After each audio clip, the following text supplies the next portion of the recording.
It is summertime, which means we are seeing more of those glowing bugs we all love. We're talking about fireflies, and there is a fun watch party you can be a part of. Our field reporter Lauren Lovett is glowing all on her own in the daylight. And Lauren, tell us more about this watch party that people can check out.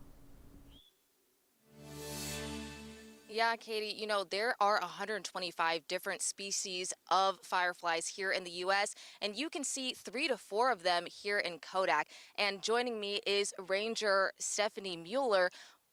For people who, like me, have never been to a firefly watch party before, what should they kind of know? There's lots of space on the trail, so spread out, bring a blanket, bring a chair, and enjoy the night show.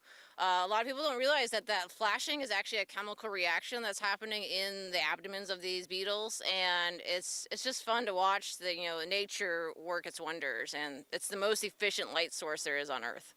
And I know there's some sort of tips with like flashlights and what kind of things you should do when you see these fireflies. What are some of those tips?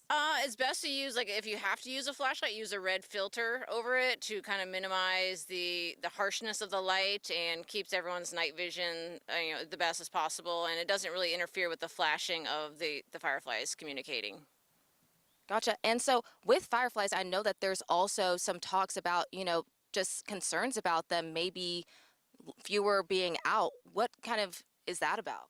A lot of the habitat that they need is tall, dark, dense grasses that are damp and very little light pollution and low pesticides. And so, the less pesticides you just put on your yards and things like that, the better.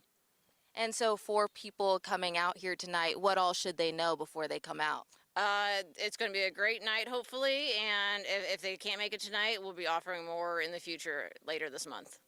Great. Thank you so much. And of course, again, adult tickets are $15. Children are $8, and children under 6 get to come for free.